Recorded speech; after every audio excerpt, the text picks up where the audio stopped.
Brasil avança na vacinação, aplica mais de 5 milhões de doses e alcança a 6ª posição no ranking mundial. Sem novas doses de vacina, Rio interrompe calendário de imunização contra a Covid. Organização Mundial da Saúde autoriza o uso emergencial da vacina da AstraZeneca. Presidente Jair Bolsonaro altera regras de porte de armas no Brasil por meio de decreto. Novas linhas de financiamento ampliam crédito imobiliário que pode bater recorde este ano. Nova Zelândia anuncia lockdown após 3 novos casos de Covid-19. Manifestantes vão às ruas pelo 9º dia consecutivo de protestos contra o golpe de Estado em Mianmar. Casal Meghan Markle e Príncipe Harry, da Inglaterra, está esperando seu 2º filho. Agora no Jornal das 22.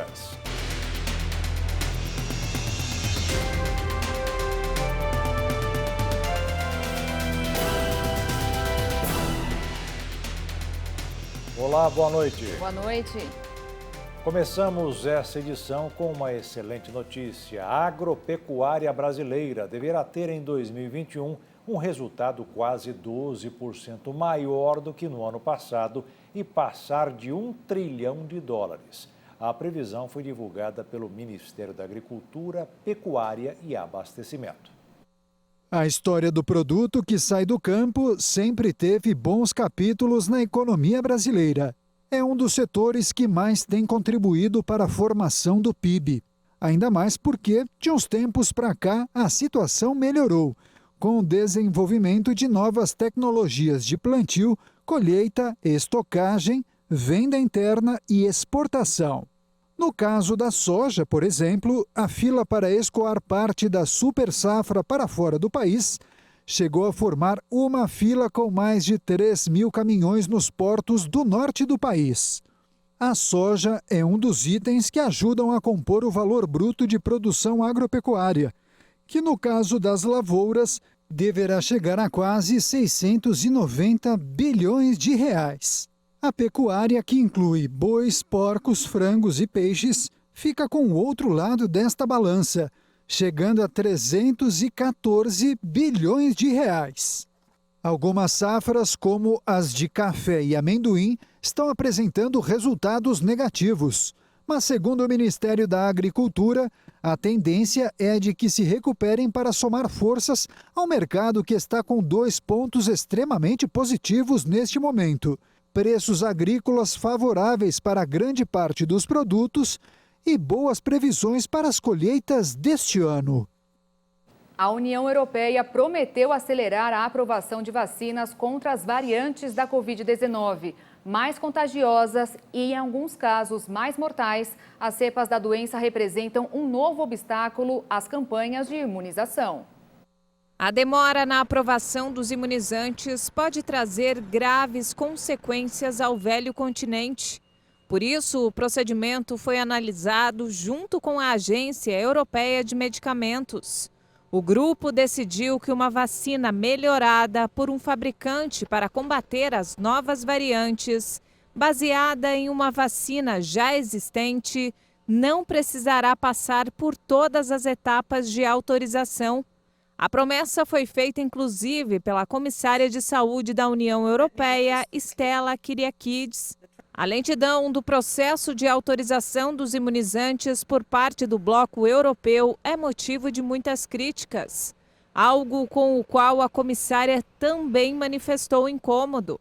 Apesar do esforço para acelerar a aprovação das vacinas adaptadas, os países europeus ainda não adotaram medidas restritivas especificamente relacionadas às variantes do vírus.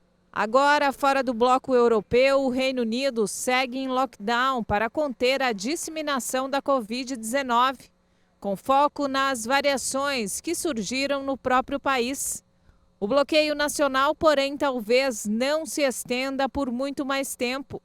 Em vista à nova fábrica da vacina Novavax, o primeiro-ministro Boris Johnson disse que está otimista e poderá amenizar o fechamento até o fim do mês, priorizando a reabertura de escolas.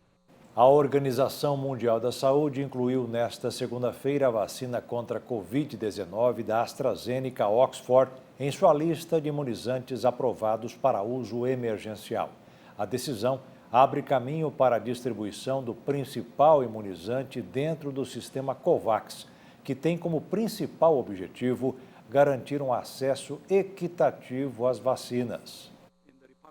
O diretor da OMS, Tedros Adhanom, informou que foram aprovadas as doses da vacina produzidas pela AstraZeneca na Coreia do Sul e na Índia. Today, WHO gave emergency use listing.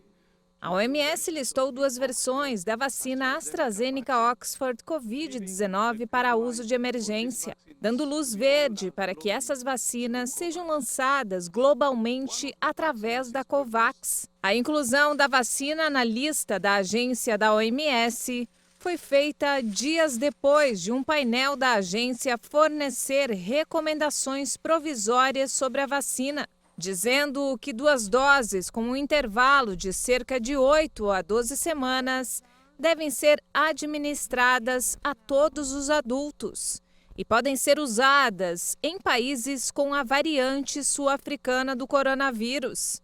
A vacina da AstraZeneca Oxford foi bem recebida no programa porque é mais barata e mais fácil de distribuir do que outros imunizantes, como o da Pfizer-BioNTech, que foi incluída nessa mesma lista para uso emergencial pela OMS no final de dezembro.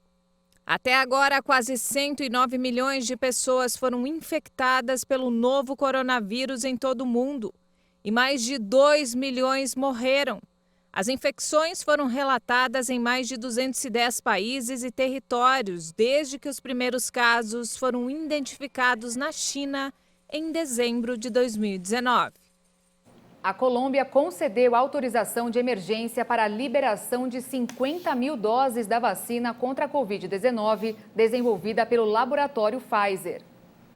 De acordo com o cronograma oficial, o governo planeja iniciar o processo de imunização da população em fevereiro, começando pelos trabalhos da saúde, idosos e enfermos com comorbidades. As primeiras vacinas da Covid-19 da Colômbia chegaram ao país andino, disse o presidente Iván Duque, antes de um possível lançamento antecipado de inoculações. O governo planejou administrar a primeira dose no sábado, dia 20, mas poderia começar a vacinação vários dias antes, disse o Ministério da Saúde em um comunicado. O governo disse na semana passada que esperava receber mais de 5,7 milhões de doses de diferentes provedores em fevereiro e março. Hoje o nosso país está recebendo o primeiro lote de vacinas a serem dispersas e salvar vidas, disse Duque no aeroporto Eldorado da capital Bogotá após a chegada das vacinas. A meta é vacinar 1 milhão de colombianos nos primeiros 30 dias, disse o presidente. E o embarque de segunda-feira é o primeiro de um bloco de 1,65 milhão de doses que chegará nas próximas 3 semanas. O país tem capacidade para realizar até 100 mil vacinações por dia, acrescentou o Ministério da Saúde. Profissionais da saúde da linha de frente serão os primeiros a serem vacinados, seguidos por aqueles com mais de 80 anos. O prefeito do Rio de Janeiro, Eduardo Paes, divulgou hoje que o município não recebeu novas doses da vacina contra a Covid-19 e por isso terá que interromper o calendário de imunização na cidade. De acordo com mensagem postada nas redes sociais, há doses para atender idosos até essa terça-feira. Segundo a Secretaria Municipal de Saúde, o calendário retorna ao normal na próxima segunda, quando a cidade deve receber mais doses da Coronavac do Instituto Butantan. Ainda no Rio, a técnica de enfermagem que injetou uma seringa vazia em vez de uma dose de vacina contra a Covid em uma idosa em Petrópolis foi ouvida hoje pela Secretaria Municipal de Saúde. A profissional disse que não percebeu que não havia dose na seringa e afirmou que não foi intencional. A Secretaria de Saúde informou que segue apurando o caso. O presidente Jair Bolsonaro alterou as regras de porte de armas no Brasil, permitindo que os atiradores tenham possibilidade de ter até 60 armas em casa. Mas os decretos geraram repercussão no Congresso. De Brasília, as informações com Jaqueline Fonseca. 4 decretos foram publicados para ampliar o acesso a armas e munições no Brasil com menos burocracia. Com a publicação dos textos em edição extra do Diário Oficial no último sábado, atiradores profissionais poderão comprar até 60 armas e colecionadores poderão ter 30. Profissionais que têm autorização de porte de arma e uso restrito podem agora adquirir até 6 armas. Antes, o limite era 4. Além disso, os caçadores e atiradores podem transportar as armas que utilizam em treinamentos ou competições por qualquer itinerário entre onde a arma fica e o local dos eventos. Também foram alterados os parâmetros para fazer o pedido de porte de armas. Após publicar os decretos, o presidente Jair Bolsonaro postou na sua rede social uma foto num clube de tiro e disse que em 2005 o povo decidiu pelo direito às armas. Mas nem todos gostaram da novidade. O vice-presidente do Congresso Nacional, deputado Marcelo Ramos, criticou as medidas. Disse que mais grave que o conteúdo dos decretos foi o fato do presidente ter exacerbado o seu poder. Para o deputado, Jair Bolsonaro deveria ter enviado um projeto de lei para que o assunto fosse discutido entre os parlamentares. Já o presidente da Frente Nacional de Prefeitos, Jonas Donizete, disse que os decretos vão promover mais insegurança nas cidades, aumento da violência e mercado informal de armas e munições. De Brasília, Jaqueline Fonseca. E veja a seguir, o Rio de Janeiro determina mutirão para revisar todos os alvarás de soltura em 2020. E ainda, nova linha de financiamento ampliam crédito imobiliário que pode bater recorde este ano.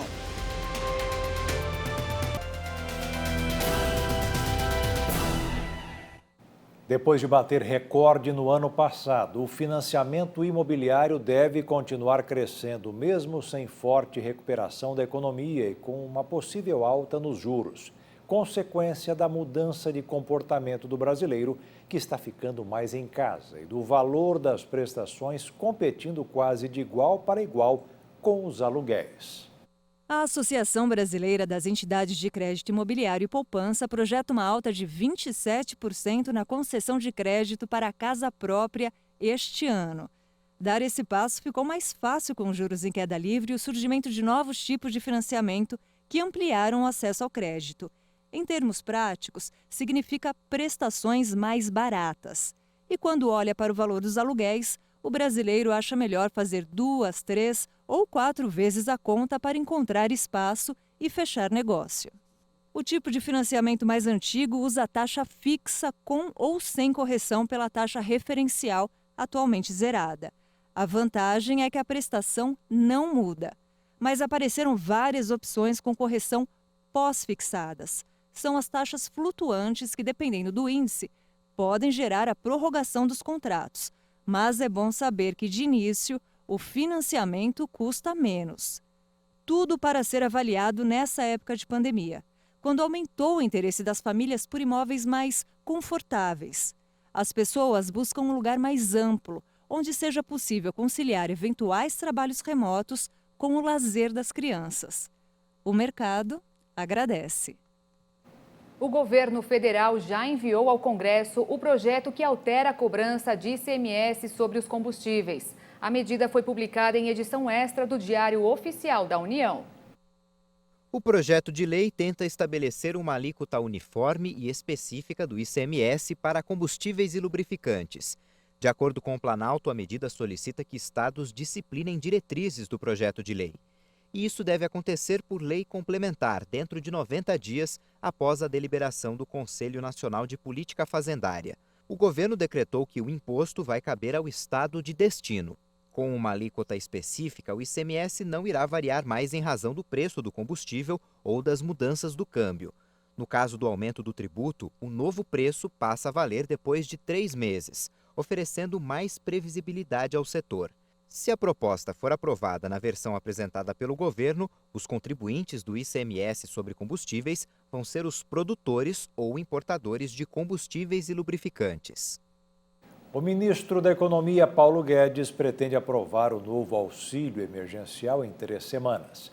A primeira parcela do benefício pode ser paga em março. A nova rodada do auxílio emergencial é consenso e já está aprovada entre os presidentes da Câmara, Arthur Lira, do Senado, Rogério Pacheco, e da equipe econômica. Agora, a gestão federal deve aprovar a proposta em até 3 semanas. O governo espera que o novo auxílio receba o aval do Congresso até o início de março. Dessa forma, a primeira parcela pode ser paga até o fim do próximo mês. Pelo menos outras 2 parcelas estão previstas, sendo uma em abril e a terceira em maio. A depender da evolução da pandemia, uma outra pode ser paga em junho. As parcelas devem ser de R$ 250. No total, serão gastos 30 bilhões de reais.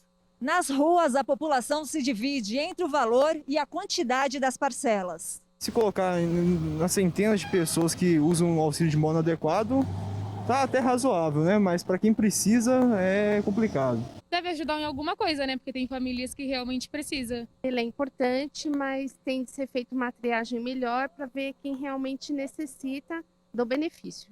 Eu sou manicure, tem as meninas cabeleireiras. Antes, quando a gente recebia o auxílio, eu ajudava muito. Eu pagava aluguel, eu fazia compra. Agora ficou ruim para todo mundo. Pelo projeto, uma cláusula de calamidade pública deve ser incluída na proposta de emenda constitucional do Pacto Federativo para retirar os gastos do auxílio emergencial de regras fiscais. A equipe econômica afirmou que a inclusão da cláusula de calamidade demonstra o compromisso do governo com a saúde e com a responsabilidade fiscal e permite o combate à pandemia sem estourar o orçamento público.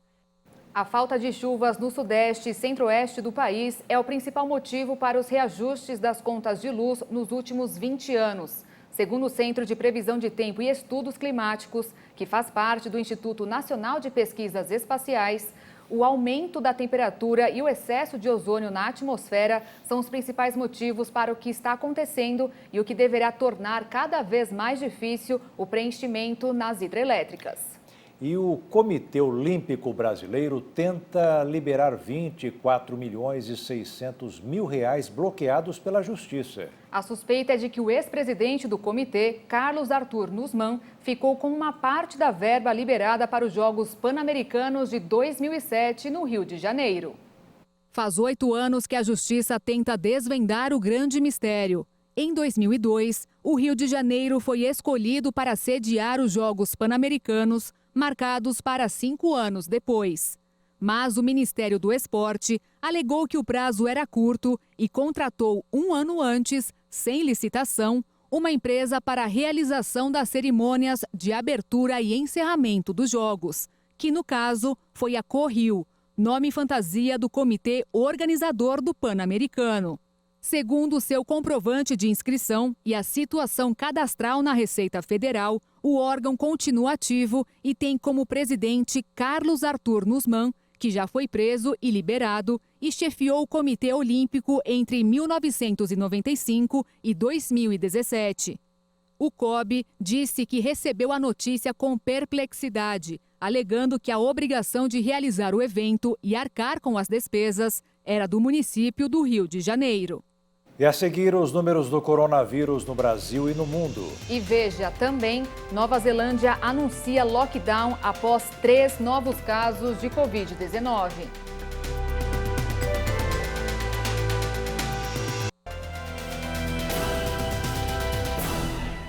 A Nova Zelândia contabiliza 2.330 casos de Covid e 25 mortes. Apesar dos baixos índices, a primeira-ministra Jacinda Ardern decretou neste domingo um lockdown de 3 dias na cidade de Auckland, após 3 casos de Covid terem sido detectados. Um dos melhores exemplos de contenção da pandemia da Covid-19, a Nova Zelândia chegou a ficar 2 meses sem registrar qualquer caso e os cidadãos já estavam vivendo o antigo normal. Agora, 1,7 milhão de pessoas ficarão em isolamento, com saídas permitidas apenas para atividades essenciais. Escolas ficam fechadas, reuniões com mais de 10 pessoas são proibidas e não é possível deixar a cidade sem um motivo justificado. O país deve começar a imunizar seus 5 milhões de habitantes contra a Covid-19 a partir de 20 de fevereiro. Manifestantes foram às ruas pelo 9º dia consecutivo de protestos contra o golpe de Estado em Myanmar. Manifestantes foram às ruas de Yangon com cartazes sobre o que chamam de movimento de desobediência civil, faixas e fotos da líder deposta Aung San Suu Kyi. Em resposta, a junta militar governante intensificou a repressão às manifestações contra o golpe, com prisões e ameaças contra quem abriga ativistas. Um ato pela recuperação da mulher de 20 anos baleada na cabeça durante uma manifestação na última terça-feira também foi organizado. Não queremos que ninguém morra por causa da ditadura militar, mas temos que morrer se necessário. Vidas de crianças e mulheres não devem ser desperdiçadas se não for necessário. Estamos rezando para que ela se recupere.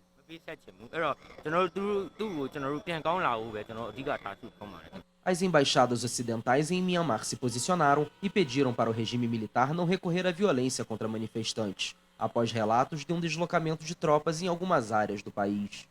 Desde o início do movimento, os militares já prenderam cerca de 400 políticos, ativistas e civis, entre jornalistas, médicos e estudantes. Pesquisadores italianos descobriram um anticorpo que impede que o câncer se espalhe. A eficácia foi comprovada por testes em laboratório. Publicada na revista científica Oncogene, a pesquisa revelou que um anticorpo monoclonal chamado Volociximab conseguiu bloquear a metástase óssea após o tratamento do câncer de mama. O estudo foi conduzido na unidade de oncologia médica do Hospital Universitário Campus Biomédico na Universidade de Roma. A alta taxa de eficácia da ação do anticorpo foi comprovada por meio de testes em laboratório. Em uma triagem realizada no genoma de pacientes com câncer de mama, foi identificada a proteína 5, que representa um dos fatores mais envolvidos na criação de metástases que podem levar ao reaparecimento do câncer. Os pesquisadores descobriram que a proteína alfa-5 pode ser bloqueada pelo anticorpo monoclonal Volociximab. A descoberta abre caminho para uma nova perspectiva terapêutica em um processo nunca explorado até agora. Segundo os pesquisadores, o resultado é muito promissor também, porque o medicamento a partir do anticorpo é seguro, já foi testado e não é tóxico. O príncipe Harry da Inglaterra e a esposa Meghan Markle anunciaram que terão o segundo filho.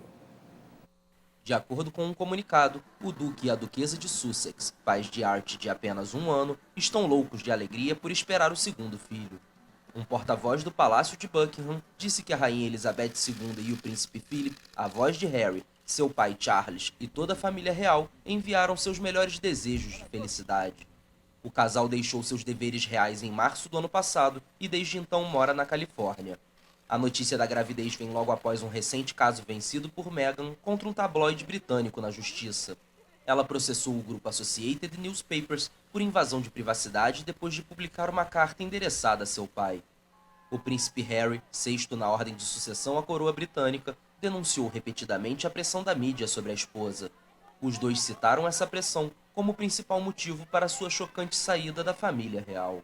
E nós separamos essa notícia do príncipe Harry e da Meghan Markle porque foi as manchetes dos principais jornais ingleses. Exatamente. Mas daqui a pouco você vai ver aqui no Jornal das 22 os ensinamentos bíblicos da live do missionário Soares. E também o home office deverá se tornar definitivo em muitas empresas.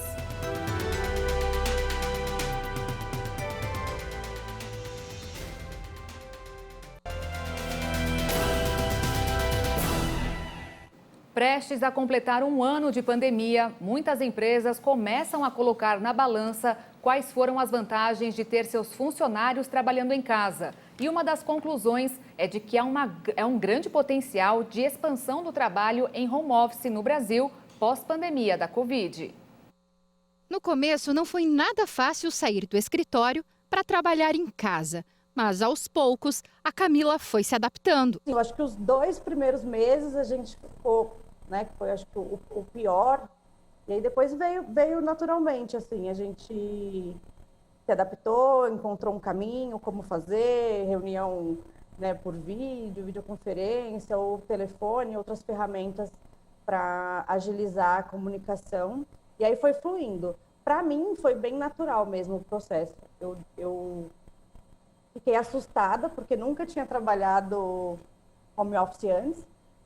Então dá aquela insegurança, mas depois a gente conseguiu achar o caminho. Uma pesquisa da Faculdade de Economia e Administração da Universidade de São Paulo, em parceria com a Fundação Instituto de Administração, mostrou que há um grande potencial de expansão do trabalho em home office no Brasil pós-pandemia da Covid-19. E aí surge a pergunta: será que esse modelo de trabalho veio para ficar? Para muitas empresas, sim. 46% das empresas brasileiras adotaram o home office durante a pandemia. 34% delas querem que pelo menos 25% do quadro continuem no sistema remoto. Já 29% querem que pelo menos a metade dos funcionários continuem trabalhando em casa, mesmo quando a pandemia acabar. Na startup de tecnologia da alimentação, 160 funcionários permanecem em home office. Ainda não se sabe ao certo como será o retorno, mas o trabalho remoto pode continuar a fazer parte da rotina dos funcionários daqui para frente. De fato, a gente está tendo com muita tranquilidade o perfil do trabalho remoto, contudo, a gente não está fixando uma posição. Eu acredito que o momento que o mundo está vivendo desde 2020 serve como um aprendizado para tudo no mercado, que é não tentarmos estados fixos para algumas decisões, sermos abertos ao contexto. Então, o lado bom é a Menu está aberta ao contexto, logo, o melhor a se fazer hoje é certamente permanecer trabalhando de casa. A gente vê um perfil de proximidade aí para 2021, em algum momento do ano, onde isso pode se tornar novamente maleável ao presencial, mas a gente está preferindo não se posicionar no sentido de seremos 100% remotos ou seremos 100% presenciais. Eu acredito, eu trago também aqui uma previsão, uma visão muito pessoal também. Na minha visão, o mercado, mais do que fechar ou abrir, vai se tornar híbrido e mais maleável. Acredito que maleável e inclinado ao remoto. Diversas companhias entendem que esse modelo oferece aos colaboradores uma série de benefícios, como autonomia e flexibilidade. Já os trabalhadores ouvidos no estudo reportaram altos níveis de satisfação com seu trabalho em casa e uma percepção de que seu desempenho foi impactado positivamente com a modalidade do teletrabalho. 70% disseram que gostariam de continuar trabalhando em home office depois da pandemia. 19% disseram que não gostariam e 11% disseram que tanto faz. Para a Camila, nada como estar perto e ter o contato com os colegas de trabalho. Mas para ela, ficar em casa alguns dias da semana também não seria uma má ideia. Eu sou do time que gosta de ir para o escritório, gosta de ver gente, de sair para almoçar, de confraternizar.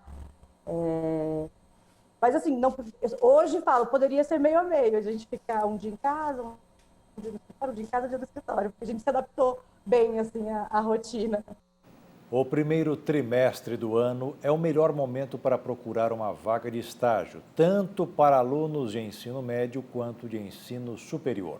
Existem organizações não governamentais que se especializaram em conectar jovens que buscam vagas no mercado a empresas. São milhares de vagas de estágio no país, especialmente nas regiões Sudeste e Centro-Oeste. 900 oportunidades em São Paulo, 300 em Campinas, 500 em Brasília, 300 em Goiânia e 400 em Cuiabá. Em nível superior, as áreas de administração, direito e contábeis estão entre os cursos com maior oferta, agora que a economia está sendo retomada. Nós tivemos aí uma queda bastante significativa do número de oportunidades de estágio, né, e de aprendizagem também, e a gente vem recuperando isso gradualmente, mas ainda nós não estamos ainda no mesmo volume de vagas que nós ofertávamos no período pré-pandemia. Então, nesse primeiro trimestre do ano, de janeiro a março, a gente deve ofertar aí algo em torno de 60 mil vagas, né, de estágio e aprendizagem, através das empresas parceiras, dos órgãos públicos parceiros do CIE. Oportunidade para quem quer conhecer na prática a área que até agora está só na teoria, como é o caso da estudante de segurança do trabalho Nathalie Matos, que conheceu o curso quando ainda era menor aprendiz pelo CIE. Meu primeiro contato com a segurança foi em 2019, quando eu fui aprendiz. Essa também é a importância da gente conseguir a oportunidade de ser aprendiz. Porque lá a gente conhece profissões que talvez a gente nunca tenha ouvido falar. Foi isso que aconteceu comigo. Eu nunca tinha ouvido falar da segurança, acabei gostando da área e hoje, em 2021, eu sou estagiária de segurança do trabalho no ramo portuário. No nosso curso, a gente aprende a parte mais teórica, né? Agora, no estágio, a gente aprende mais a parte operacional, acompanha tudo de perto. Para chegar nesta posição, Nathalie, antes de tudo, se cadastrou no CIEE. O Centro de Integração Empresa-Escola está presente em quase todo o país.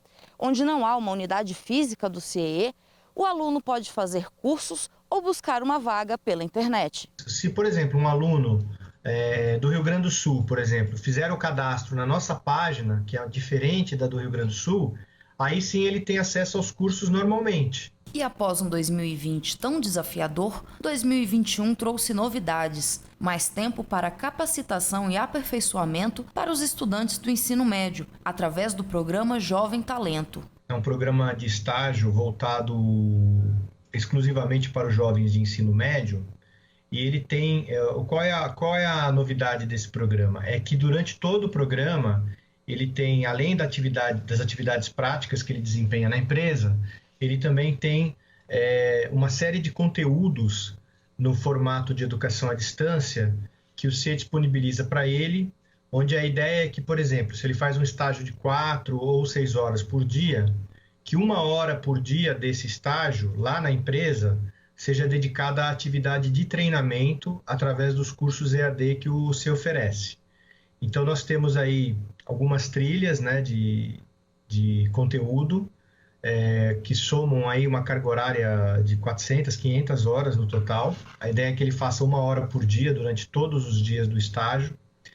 E aí nós temos a trilha administrativa, nós temos a trilha do comércio e varejo, nós temos a trilha para a área de contabilidade e finanças, para a área de tecnologia e também para a administração pública, caso ele faça um estágio em órgãos da administração pública.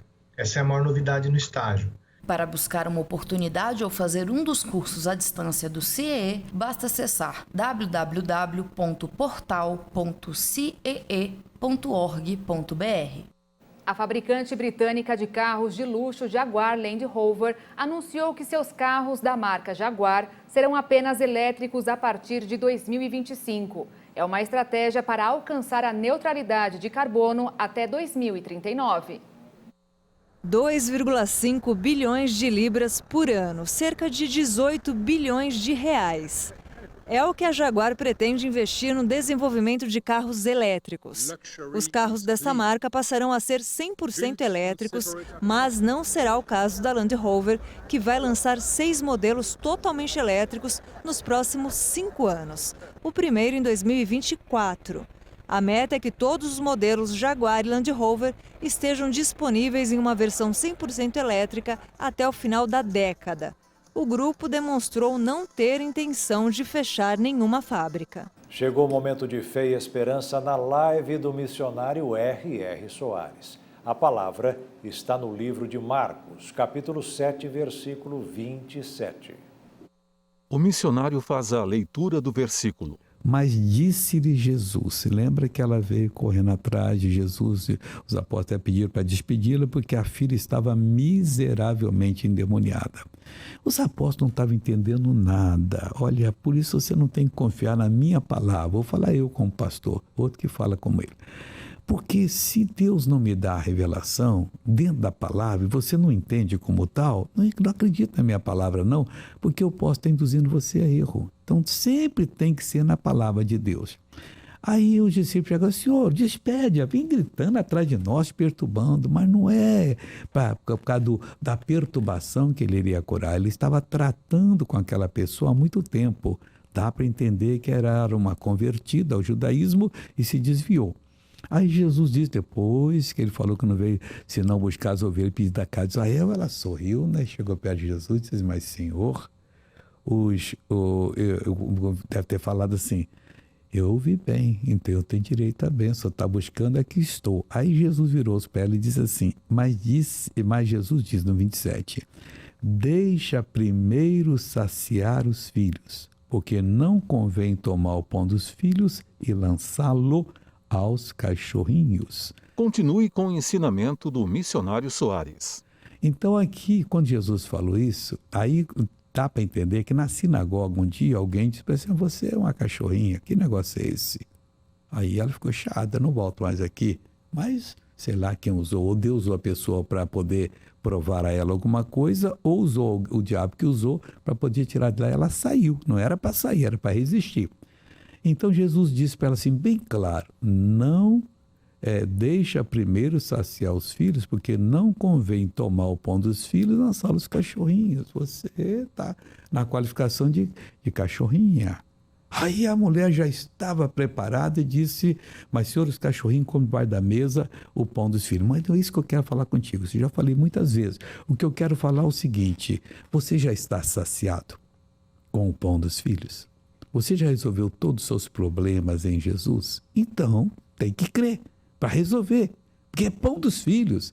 Deixa primeiro saciar os filhos, porque não convém tomar o pão dos filhos e lançá-lo aos cachorrinhos. E chegou o momento da pergunta para o missionário responder. E queria saber se o arrebatamento é bíblico. Não é, Jesus vai vir aí para nos levar, vai tirar, né? Inclusive, lá no Apocalipse tem um versículo ali, está bem jeitinho ali, naquelas cartas, que fala que dá para entender que nós não vamos passar pela grande tribulação. Mas eu não tenho ele aqui agora para dar para você, mas porque eu pregando eu citei esse versículo. Creio completamente que vai nos arrebatar. Primeiro, os que morreram em Cristo vão ressuscitar, e nós, os vivos em Cristo, que estamos em Cristo, seremos transformados e vamos para o céu. Mas ai de quem ficar aqui na terra, porque o diabo vai fazer a pior coisa que tem. Ele não quer perder uma pessoa, porque ele pensa que ele vai precisar da pessoa, e provavelmente essa é a razão, para poder extrair dela, extrair tudo, sugar mesmo alguma coisa para dar paz para ele, porque o bicho vai ser atormentado por toda a eternidade. Coisa seríssima. Para encerrar a live de hoje, fique com a mensagem final do missionário Soares. A Bíblia diz que não se ata, fecha a boca, do boi que debulha. Nós estamos debulhando a palavra, estamos alimentando o povo. Nós temos direito de comer dessa comida. Aí vem o demônio, não, Deus não vai curar, é melhor você correr aqui. E não sei, aí você fica todo desesperado. Pega essa palavra para você. Eu vibrei quando eu entendi desse jeito. Deixa primeiro saciar os filhos, porque não convém tomar o pão dos filhos e lançá-los aos cachorrinhos. Mas tem cachorrinho aí sendo curado, e graças a Deus. Tomara que todos sejam curados, para todo mundo entender o evangelho. Mas nós da família não estamos assumindo o que é nosso, e Deus quer nos dar essa bênção. E o Jornal das 22 termina aqui. Obrigada pela companhia, um ótimo fim de noite, de semana para você e até amanhã. Boa noite, fique na paz. Tchau.